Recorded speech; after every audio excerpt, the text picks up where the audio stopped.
Hey, hey, hey, what do you say? It's the Swypit Show right here on the Success Network. Of course, I'm Kevin. I'm the president and CEO of Swypit, and we've got some crazy stuff we're going to talk about today. But of course, please remember to, those little buttons wherever they are. I don't know where, over here. Press that little like, maybe share it. Tell others to watch the show. Man, you should have seen what this crazy credit card guy Kevin was saying. It was insane. He is unbelievably smart as ever. I don't know. Maybe you want to say some comments, and there's a little comment area there. You can ask some questions. I'll try to answer them if I can. Obviously, this is a live show. We will repackage this so that you can see this in little segments, maybe little things that maybe will tease your brain a little bit. But of course, Swypit is a nationwide credit card processing company helping merchants all over the country with fixing all the problems that all these other foolish companies are doing to merchant and business owners all over the country. But listen, I love what I do. And I want to talk today about the good, the bad, the ugly. And yeah, there is some good and there's bad and there's big time ugly within our industry in many facets of how things work. And let me tell you about, obviously we don't want to be really negative, but I'm going to talk about things that create problems for business owners on a general basis of owning a business and how they conduct and do things throughout the day. And of course, in the credit card processing world, some of the really good things that happen are when they find Swypit. Yeah, Swypit. Good company. Ding, ding, ding, ding, ding. Bellers, rilling, dinging, whatever. We are a good company. I couldn't come out here and talk about processing and be in books with famous people and be out there for everybody to find. We have people that just walk right into the office here and I'm like, hi, how are you? And they're like, well, hey, I wanted to talk to you. Some people have seen me around town and they go, hey, love to have some coffee with you. I mean, you never know, right? You just kind of run into people. That's the good part. And they want to ask questions. And maybe they need to stay where they're at. And we will look over their stuff and say, stay where you're at. You're good until you have bad customer service. Then if you want better customer service, well, come find us. Anyways, the good in the business is working with really good credit card processing organizations. All right. So let me explain that. There are people just like me all over the country. They all want to make money. They all want to be in the business and they're doing good things. They're a very small percentage of the good people. And I say the good people because most people in our industry, they want to sign somebody up and then they run to the next client and they're left holding the bag with customer service issues or problems because they were kind of new in the business. They didn't know what they were doing. That could be kind of bad. Ugly could be even worse, where it comes out to being they got signed up by somebody that didn't know the business or the industry, and now they've got their funds held and they don't know what to do. We're fixing a huge amount of issues and problems for business owners. And they don't realize they even have these issues until they actually start working with someone like Swypit. And we're just a smaller percentage of the business. And we've been working in the industry for over 25 years. So let me talk about some bad things that happen. And really it's more of I hate to be negative, but these are bad business practices that you need to be paying attention to. And one of those bad things is signing up with anybody that just walks off the street or working with your next door neighbor who just kind of started his credit card processing, organization, so he says, but he might have signed up as someone that isn't even registered. I am a registered with Visa, MasterCard, Amex, and Discover with two processors, and we're getting ready to do a third. I've got the agreements sitting here in my inbox. I need to read them and get them over to my attorney and see, what I need to adjust to get things better for our clients, right? Because we're here for you. And by us registering, that's a part of the business where we're actually scrutinized a little bit more. They do background checks. We've got to pay fees every year to Visa, MasterCard, Amex, and Discover, which are not cheap. And that gives us another level of working with a good company. And I have to put that on the bottom of my website. So if you go to my website, S is in Sam, W is in William, Y is in yellow, P is in Paul, I is in indigo, T is in Tom.com, which is swipe it with a Y. When you go to my website, you'll see all the way at the bottom that I have two that show that I'm a registered ISO of XYZ. And that is something that not everybody has. And you'll find software companies that have that. You'll be like, why does the software company have that? Well, that's because here's the bad part of our business. A lot of software companies, they want to lock you in to use only one merchant service provider. And they have actually registered and they are offering merchant services, but they're making it seem like it's somebody else. So you may have signed up with a merchant service provider that is actually the software company that you're working with. And that software company, they know it's a huge revenue maker for them. I say huge. The reason it's huge is because they can charge whatever they want. And then you can't change. If you're driving around in a car that you purchased and you thought you had something in that car that you didn't have, and you signed on the dotted line to whomever, GM, Ford, Dodge, and you're going, wait a minute, this isn't what I thought it was going to be. You can't just bring that car back and say, hey, I'm done, right? You've spent a lot of money. You're paying for that car. Well, in this case here, you got to wait till you either buy it out or you own it or whatever. And now you can make a change to a different car product to get the things that you used to have in the car prior, right? The goal is to make a transition with an organization, whether it's cars, insurance, maybe a copier service, maybe a delivery service, whatever the product may be. You want to make it a smooth transition. You want to have the same and or better pricing, the same or better customer service. But when you make the change, you might make a change because you had a problem, right? So you're always thinking it's going to be very similar. So of course, those are things that you have to be very careful and open for, right? Now, here's some really ugly parts of our business is chargebacks. You know what a chargeback is? That's when a consumer walks into a retailer. They are like, hey, thanks so much, and they pay, and then they leave, and then they get the bill and 2 weeks, 3 weeks, whatever it is, and they decide they're just going to do a chargeback. And consumers do this. They actually will just do a chargeback. They'll call up their card issuer and say, I wasn't there, or I requested a refund. They never gave it to me. I never received my product, or I didn't like the food. Whatever it may be, we as consumers have the right to dispute the transaction that was done at a retailer. And unfortunately, there are people. I'll give you a really good example here. So recent chargeback we've been dealing with for one of our clients. We're helping them through the steps of this, by the way.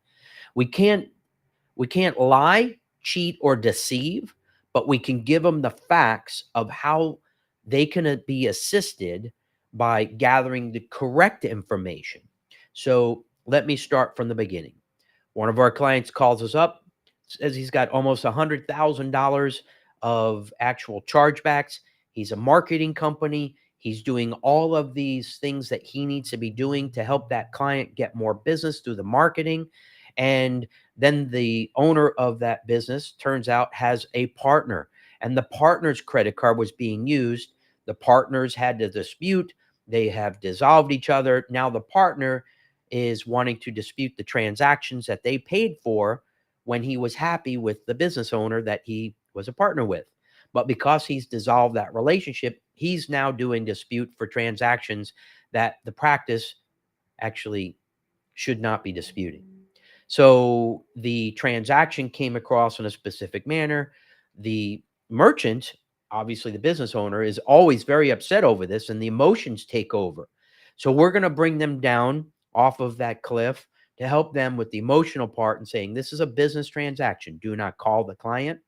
Do not have emails or correspondence with them because the process has already started for that chargeback. And so sometimes they don't listen. Of course, they start conversing, heated words happen, text messages happen, emails happen, and they're not pleasurable. Stop doing that. So we got him off of his ledge and we said, this is what he's saying that chargeback is for. And we said, based upon this information that they're looking for, that they're having a chargeback about, you already have it proving that this isn't. So what I want you to do is give us that information. We'll show you where to upload it when you log into your portal, and then it'll go directly to that department that's going to help get that information to, guess who? Not us. We're going to give it to Visa, MasterCard, Amex, or Discover, which is also the card issuing bank. The card issuing bank themselves are the ones that will finally make the decision whether the merchant wins or loses. So, me as a consumer does a chargeback with, say, Wells Fargo. I call Wells Fargo. I say I want my money back. Wells Fargo contacts the card merchant service provider. The merchant service provider then contacts the merchant. The merchant gives that information back to the processor.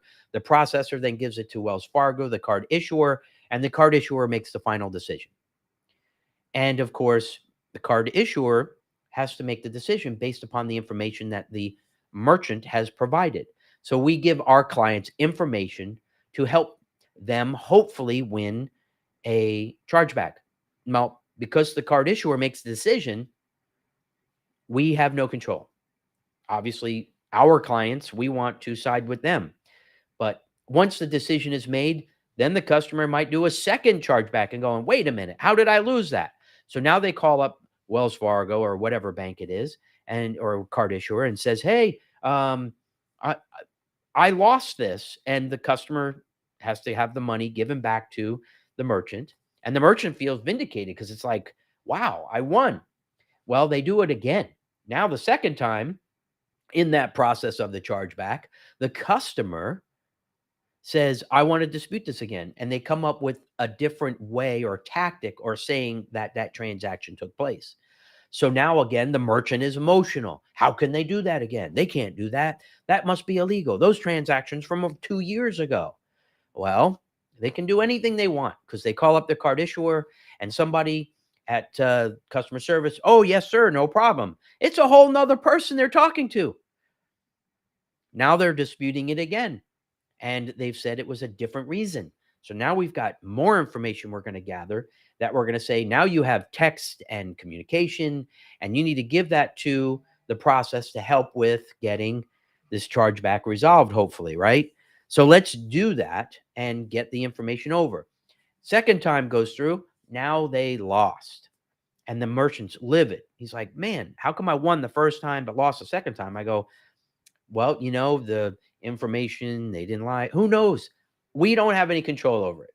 But guess what? You know what I tell him to do? I go, take him to court. That's theft of service. And he goes, well, what if we did this arbitration?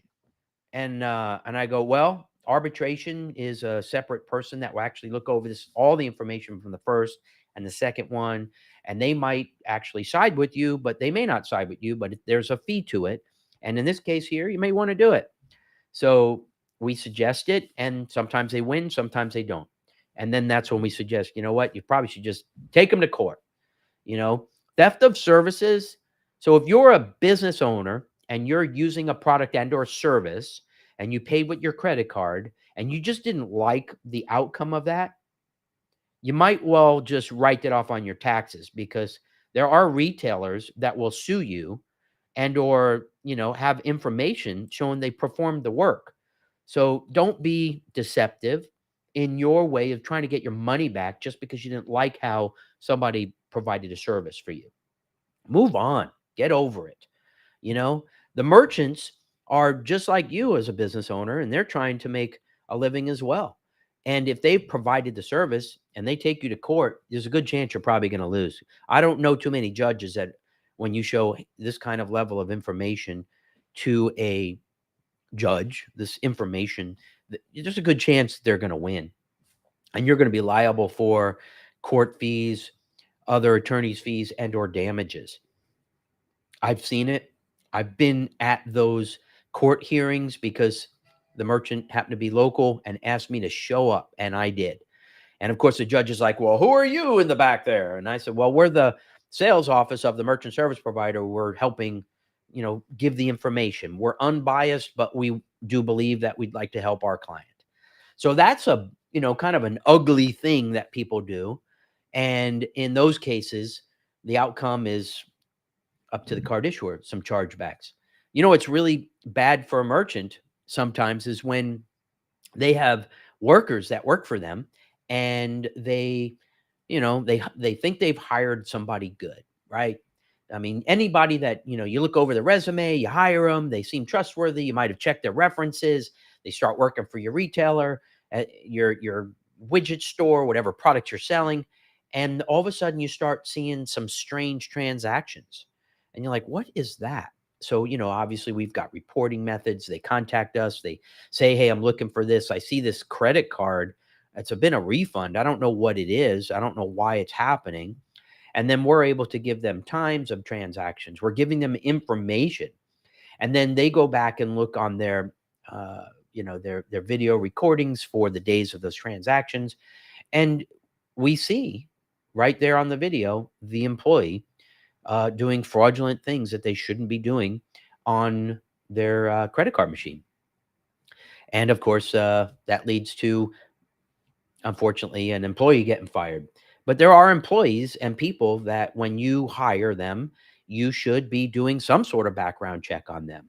They're the face of your company. And if they're actually, stealing monies from you as a retailer, you should be really cognizant of the fact that, why are they job jumping? Why are they doing different things why did they work at this retailer only for a couple months and then this one for a couple months? Or maybe they didn't tell you.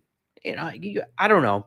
There's everybody needs employees. There's going to be mostly, and I'm going to say mostly, for the most part, employees are good and people would never go out of their way to hurt somebody. But there are people in the world that literally wake up every single day. And what they do is they get up, they have coffee, they brush their teeth, they eat some breakfast, they go to their office and they punch the clock, and they take credit card numbers that they've stolen on the internet, and they've got a fraudulent merchant account that they set up, and they're just doing refunds all day. And they're doing refunds and they're just stealing. And then they have to close the bank account because the bank gets notified from the provider that the account is closed. And so they got to go open up a new bank account, and they contact the merchant service provider and they switch to a new bank before the merchant service provider understands. There's so many facets of things that are happening here in a very quick manner, because all they're doing is trying to steal as much as they can, as quick as they can. But this is their job. They work 9 to 5 every day, just like you and I working to make a good living. These people spend their day doing nothing but stealing. That's what they do. We get contacted from people, and this is an ugly side of the business, right? We've got good people that set up merchant accounts. We have good people that provide good customer service, like we at Swypit. And then there are bad things that happen to merchants through chargebacks and things of that nature, and bad employees potentially that were working for them. And then the ugly part is, many times when people are, well, I completely forgot where I was going with that. See, it's a live show.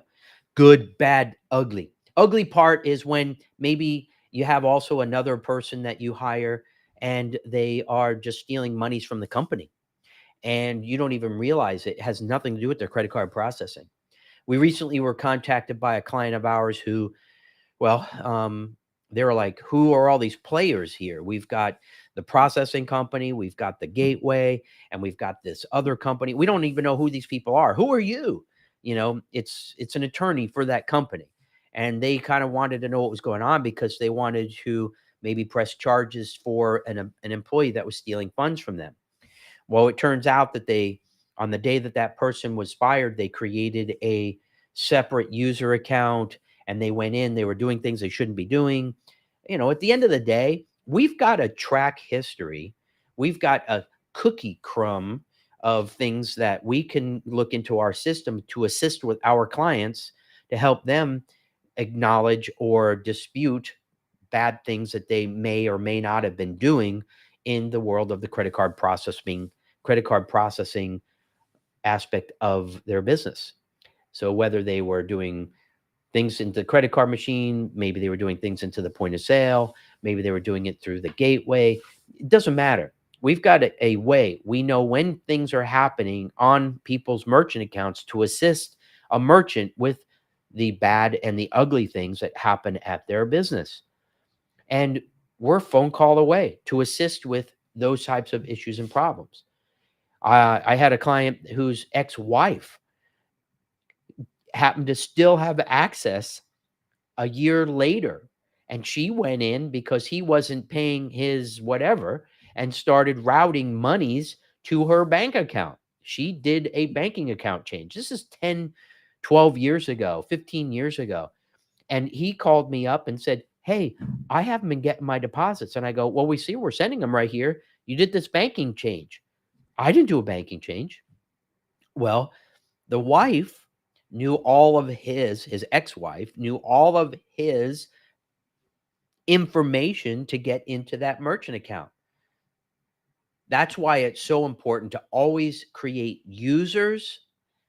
And when you have users to access anything that comes to your finances, you need to delete or change passwords. This is so critical in your business to always be making sure that past employees, past wives or husbands don't have access to your financial stuff that's related to your business. We have seen a multitude of things. I could tell you all day many different things that have happened to tons of our clients all over the country. And that's just a snippet of things that happen. We see it a lot. We see fraud, and that is the biggest thing today that happens to merchants is fraud. And when you have fraud, you don't know who to turn to or how to handle it, but we've got the cookie crumbs that we can follow and we can help. If you have fraud in your business, you don't know what to do, and you're working with a merchant service provider that just every time you call up that they're giving you grief and you don't know what to do, give us a ring. We'll help you. Everything we do is confidential. We're obviously in the financial world. We might talk of the stories here that I'm talking about, but as you can see, I've never talked about the names of the merchant. I can't tell you how much volume they do. I'll never talk about the specifics, just more of a high level of these are things that we've seen.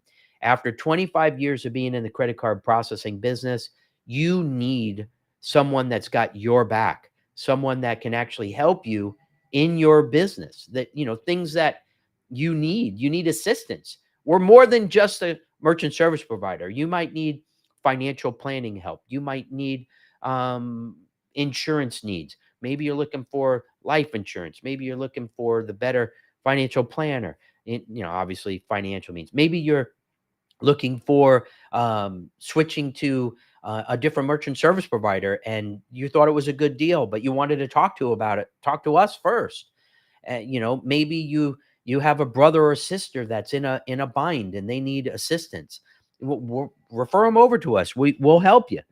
Obviously we've got marketing companies that can help you. We have a marketing company that we use. We want to refer you people that are in our inner circle that can help you be more profitable in your business. So we've created relationships that are very useful. And of course, they don't want to be thrown out of the inner circle, so they're never going to hurt you. But what you want to do is always have the ability to work with the right people. And that's us at Swypit, right? On the Success Network. We're an organization that is trying to do the good things for people, helping people with the bad things and the ugly things that potentially happen to them. And we're just a phone call away. People, they say, "Hey, I'm going to be doing an event and I need some assistance, and it's happening in a couple weeks. Can you help me out?" And we say, "Sure. We've got these portable terminals that I showed in the last show. You can use it." And I don't have one handy right here, but of course, I could show you if you gave us a call, talk to us, maybe had questions about merchant accounts. Listen, if you process credit cards and you're not locked in, we want to help you. We want to give you all the resources and all the knowledge to make the best decisions for you and your business. And we're going to introduce you to people when you ask, or we might ask if you want that type of thing, to people that are going to help you increase your sales. Because you know what? It's going to help us too. We want to help you be more successful in your business. I'm Kevin Hodis with Swypit. I am the guru of credit card processing, and we want to be your merchant service provider at Swypit. Of course, this is Kevin with the Swypit Show on the Success Network. Don't forget to like, don't forget to share, don't forget to ask comments or find out what you want to do. But of course, I'm Kevin with Swypit, and remember to do what you want when you want. Go ahead and take us out, Ryan.